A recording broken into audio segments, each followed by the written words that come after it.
the family secret that changed my life forever. I always thought my family was normal, boring even. We had our traditions, our inside jokes, and our fair share of awkward Thanksgiving dinners, but nothing that ever stood out as unusual. That is, until last summer. It all started when I found an old box buried deep in my grandparents' attic, one no one ever talked about. What was inside completely shattered everything I thought I knew about my family. And by the time I uncovered the full story, my life would never be the same. It was one of those lazy summer afternoons where you're desperate for anything to break the boredom. I was helping my grandparents clean out their attic, a task they'd been putting off for years. Most of it was the usual stuff: dusty photo albums, outdated decorations, and old clothes no one would ever wear again. But then I spotted it. A small wooden box tucked away in the corner, almost hidden under a pile of moth-eaten blankets. Something about it immediately caught my attention. It wasn't like the other boxes, which were mostly cardboard and falling apart. This one was sturdy, with intricate carvings etched into the wood. It had a small brass latch, and the whole thing looked like it hadn't been touched in decades. "Hey, what's this?" I called down to my grandma, who was sorting through a stack of old books. She froze mid-sentence, her cheerful chatter stopping abruptly. "Oh, that's nothing," she said quickly, not even looking up. "Just some old junk. Leave it." Her tone was strange, clipped and dismissive, which wasn't like her at all. Of course, that only made me more curious. I waited until she was distracted before I carefully opened the latch and lifted the lid. Inside, there was a stack of old letters tied with a faded ribbon, a black and white photo of a man I didn't recognize, and a small, tarnished locket. My heart raced as I picked up the letters. The paper was brittle, and the handwriting was elegant but unfamiliar. The top one was addressed to someone named Margaret, my grandmother's name. But the sender? It wasn't my grandfather? I sat back on my heels, staring at the name written at the bottom of the letter. It was signed, "With all my love, Thomas." My grandfather's name wasn't Thomas. It was Harold. The words on the page didn't make sense. They were affectionate, intimate even, filled with phrases like, "I think of you every night," and "I can't wait until we can be together again." I flipped through the rest of the letters, my hands trembling. There were at least a dozen of them, all addressed to Margaret and all signed by this mysterious Thomas. The dates on the letters spanned a few years, all from the early 1950s. My mind raced. I couldn't imagine my grandmother, who was the definition of wholesome, being involved in something like this. Was Thomas a secret lover? A friend? Someone she'd been involved with before meeting my grandfather? And why had she kept these letters all these years? The photo caught my eye next. It was a portrait of a young man in a military uniform, his expression confident but kind. He looked nothing like my grandfather. Could this be Thomas? The thought felt almost intrusive, like I was peering into a part of my grandmother's life that I had no right to see. But then I noticed something else in the box, a folded piece of paper that looked different from the letters. It was yellowed and fragile, with official-looking text printed on it. When I opened it, my stomach dropped. It was a birth certificate, and the name listed under Father, Thomas. My hands shook as I stared at the birth certificate. The name under Mother was Margaret, but the father wasn't Harold, my grandfather. It was Thomas, the same Thomas from the letters. My mind spun with questions. Whose birth certificate was this? Was it my mom's? My uncle's? I checked the name under Child and froze. It wasn't anyone I recognized. The name was unfamiliar, and the date of birth didn't match anyone in our family, at least not anyone I'd ever heard of. The child was born in 1953, about 5 years before my mom. I felt like I'd uncovered a piece of a puzzle I didn't even know existed. Who was this child? And why had my grandmother hidden this for so long? I didn't want to jump to conclusions, but the pieces were falling into place in a way that left a sour taste in my mouth. I heard footsteps on the creaky attic stairs and quickly put the letters, photo, and birth certificate back in the box. My grandma appeared in the doorway, a wary look on her face. "I told you to leave that alone," she said, her voice sharp. "Grandma," I said carefully, holding up the box, "who's Thomas? And who's this?" I pointed to the birth certificate, my voice trembling. Her face went pale, and for a moment I thought she might faint. She leaned against the doorframe, her lips pressed into a thin line. "That's none of your business," she said finally, her voice tight. "But it is my business," I shot back, my emotions boiling over. "This is about our family, isn't it? Who is this child? What's going on?" She shook her head, her eyes welling with tears. I can't. I just can't. And with that, she turned and walked back down the stairs, leaving me alone with more questions than answers.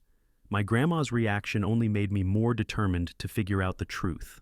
I sat in the attic for what felt like hours, replaying her words and her expression over and over again. She knew exactly what was in that box, and whatever it was, it hurt her deeply. I decided to do some digging on my own. I took pictures of the letters, the photo, and the birth certificate before carefully putting everything back the way I found it. My plan was simple. I'd research the name on the birth certificate and see if I could trace anything about this Thomas. It felt invasive, but I couldn't ignore the nagging feeling that this was important. That night, after everyone went to bed, I opened my laptop and started searching. I tried looking up the name on the birth certificate first, but I didn't find much, just a few vague mentions in old public records. Then, I searched for Thomas's name. That's when I hit something. It was an obituary from decades ago. Thomas had died in 1956, just a few years after the last letter was written. According to the obituary, he was a Korean War veteran and had passed away in a car accident at the age of 26. The photo in the obituary was the same as the one in the box. I felt a pang of sadness, but it was mixed with confusion. If Thomas had died in 1956, what had happened to the child? And why hadn't my grandmother ever mentioned him? Or any of this? As I scrolled through more records, I found something else that stopped me cold. A marriage record. Thomas and Margaret had been married in 1952. My grandma had been married to someone else before my grandfather. The realization hit me like a tidal wave. My grandmother had a whole life before she married my grandfather, one she'd never mentioned. She'd been married to Thomas, they'd had a child, and then, what? What had happened to them? And why was it all buried in a box in the attic? The next morning, I couldn't hold it in anymore. I waited until my grandmother was alone in the kitchen, sipping her coffee. She looked tired, like the weight of the past was still pressing down on her. I sat across from her, the photo and a printout of the obituary in my hand. Grandma, I started softly, I know about Thomas. I know you were married to him, and I know about the baby. Her hand froze halfway to her mouth, her face pale. She set the coffee cup down and stared at me, her eyes filled with something I couldn't quite place. Fear, sadness, maybe both. I wasn't trying to pry, I said quickly, but I found the letters and the birth certificate. I just need to understand. Who was Thomas? And what happened to the baby? For a long moment, she didn't say anything. Then, with a shaky breath, she began to speak. Make sure to like the video and subscribe so you never miss more shocking and real stories like this one.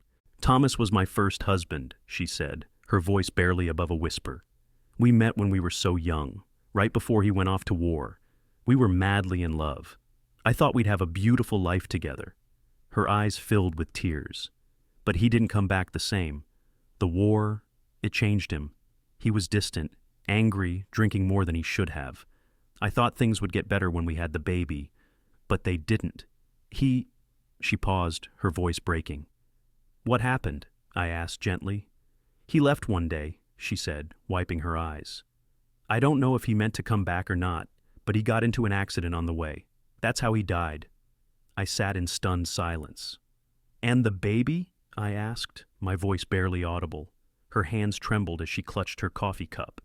I couldn't do it alone, she said. I was young, broke, and grieving. I made the hardest decision of my life. I gave him up for adoption. Her words hung in the air, heavy and raw. I could barely process what she had just said. My grandmother, the strong and steady figure I had always known, had been through something so unimaginable. She had lost her husband, her child, and her sense of stability. All before she was even my age. Why didn't you ever tell anyone? I asked softly, trying not to push too hard. She let out a shaky sigh. I wanted to, she admitted. But when I met your grandfather, he gave me a second chance at life. I didn't want my past to overshadow our future. And when I had your mother and your uncle, I thought, maybe it was better this way, to leave it all behind. But you kept the letters, the photo, the birth certificate, I pointed out. I couldn't let go of everything, she said, her voice barely above a whisper. No matter how much I tried, they were still a part of me. Thomas, the baby. They weren't just memories. They were real. They mattered. My heart ached for her. I couldn't imagine the pain of carrying that secret for so long, of burying an entire chapter of your life while pretending it didn't exist. "But don't you ever wonder what happened to him?" I asked. "Your son?" She nodded, her tears spilling over. "Every day," she said, her voice cracking. "I don't even know if he's alive, if he's happy, if he ever wonders about me. I wanted to find him so many times, but I was afraid he'd hate me, or worse, that he wouldn't care." The raw vulnerability in her voice hit me hard. She'd spent decades carrying this secret, this guilt, and it had weighed on her in ways I couldn't fully understand. Her words lingered in my mind long after she left the kitchen. I couldn't stop thinking about the child, her son, my uncle, someone I'd never known existed until now. I couldn't imagine living with that kind of uncertainty, wondering about your own child every day and not knowing if they were okay. That night, I made a decision. I was going to find him. My grandmother deserved answers, and so did he. Maybe it wasn't my place, but something in my gut told me this was the right thing to do. I started by digging deeper into the adoption records. It wasn't easy. Most of the records from the 1950s were either sealed or scattered across old archives. But I was determined. I tracked down the agency listed on the birth certificate, even though it had changed names a few times over the years. After some back and forth with customer service and a lot of explaining, I finally got someone who was willing to help. "Are you a direct family member?" the woman on the phone asked. "Yes," I said without hesitation. She paused, then replied, "I can't give you all the details, but I can tell you that the child was placed with a family in New York. That's all I'm allowed to say without more proof of relation." New York. It wasn't much, but it was something, a lead. I hung up the phone, my mind racing. I knew it was a long shot, but I had to try. I decided to dig through public records, social media, anything that might help me connect the dots. It was like searching for a needle in a haystack, but I couldn't give up now. After hours of searching, I found a name. A man named William Thomas, born in 1953, living just 2 towns over from my grandparents. My heart pounded as I stared at his profile picture. He looked older, with graying hair and kind eyes. But what struck me most was how much he looked like the photo of Thomas in the box. Finding William Thomas felt surreal. Was this really him? My grandmother's son? My uncle? The resemblance to the photo of Thomas was uncanny, but I couldn't be sure without reaching out. I debated for hours. How do you even start that kind of conversation? "Hi, I think you might be part of my family?" It felt absurd. Eventually, I worked up the courage to send him a message. It was short, careful not to overwhelm him. "Hi, William. My name is my name, and I recently came across some family records that might connect us. I believe you might have been adopted in the 1950s, and I think there's a chance we're related. If this sounds familiar, I'd love to talk more." I reread it a dozen times before hitting send, then I waited and waited. Hours felt like days, and every time my phone buzzed, my heart leapt. But it wasn't him. Not yet. The next morning, just as I was about to give up hope, I got a reply. "Hi. I'll admit, this message caught me off guard. Yes, I was adopted in the 1950s. I don't know much about my birth family, but I'd be interested in hearing what you've found. Let me know how you want to proceed." I stared at the screen, my heart pounding. This was it. The connection was real. I quickly typed out a response, explaining what I'd found, the letters, the birth certificate, the photo, and how I believed my grandmother was his birth mother. I ended with a question I wasn't sure he'd want to answer. "Would you be open to meeting her?"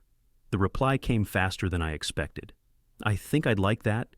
Let's meet first so I can understand more. This is a lot to take in." I felt a wave of relief and nervous anticipation. William wanted to meet, and I was about to bridge a gap that had been left open for over 6 decades. The day I met William was one of the most nerve-wracking experiences of my life. We agreed to meet at a small cafe halfway between his town and mine. I arrived early, my hands trembling as I clutched the photo of Thomas and the letters, hoping they'd help explain everything. When William walked in, I knew it was him instantly. He looked just like Thomas, those same kind eyes, the same sharp features. I stood up awkwardly, and we exchanged a polite handshake. For a moment, neither of us knew what to say. "I didn't know what to expect," he admitted, breaking the silence. "But I think I needed to be here." We sat down, and I started from the beginning. I showed him the photo and the letters, walking him through the story my grandmother had told me. He listened intently, his expression shifting between curiosity, sadness, and something I couldn't quite read. When I finished, he leaned back in his chair, exhaling slowly. "I always wondered about my birth family," he said quietly. "I didn't know if they'd want to find me, or if they even remembered me." "They do," I said quickly. "My grandmother has thought about you every day. She's been carrying this for so long, but she was afraid. She didn't know if you'd want to meet her." William nodded, his eyes glistening. "I think I do," he said. "I've spent my whole life not knowing. If she's willing to meet, I am too." The next day I sat with my grandmother and told her everything. Her hands trembled as I spoke, and tears streamed down her face when I showed her a picture of William. "He looks just like Thomas," she whispered. "I never thought I'd see him again." It took some convincing, but she agreed to meet him. We planned a quiet gathering at her house, just the three of us. When William arrived, my grandmother froze, her eyes locking onto him as he stepped through the door. For a moment, no one said anything. Then she broke into sobs, wrapping her arms around him like she'd been waiting her whole life for this moment. "I'm so sorry," she whispered over and over. "I'm so sorry I let you go." William hugged her back tightly. "I'm here now," he said, his voice thick with emotion. "That's all that matters." The reunion was unlike anything I'd ever witnessed, raw, emotional, and deeply personal. My grandmother held on to William as if letting go would mean losing him all over again. For the first time, I saw the weight of decades of guilt and sorrow lift from her shoulders. It was like she was finally free. They talked for hours, sitting at the kitchen table where so many family memories had been made. My grandmother told William stories about his father, Thomas, her life after losing him, and the difficult decision she'd made to give him up. William, in turn, shared his life, his adoptive family, his career, his children. "Do they know about this?" my grandmother asked cautiously, referring to his kids. "Not yet," William said, "but I want them to. I want them to meet you." The words made my grandmother's face light up. For so long, she had believed she would never see her son again, let alone meet her grandchildren. This moment wasn't just about reconnecting with William. It was about expanding the family she thought she'd lost forever. For the first time, the kitchen was filled with laughter and tears that felt healing rather than painful. As I sat there watching them bond, I realized how important it was to face the truths we often try to bury. My grandmother had lived in fear of this moment for so long, but here it was, full of love and forgiveness. This experience taught me that even the deepest wounds can start to heal when we're willing to face them. My grandmother and William's reunion didn't erase the pain of the past, but it gave them both a chance to move forward with peace in their hearts. If there's something you've been avoiding, whether it's a family secret, an unresolved conflict, or a painful truth, don't be afraid to confront it. You never know what kind of healing it could bring. Have you ever uncovered a family secret or experienced a moment of reconciliation like this? Share your story in the comments. I'd love to hear it. And if you enjoyed this story, don't forget to like, subscribe, and stick around for more. Thanks for listening.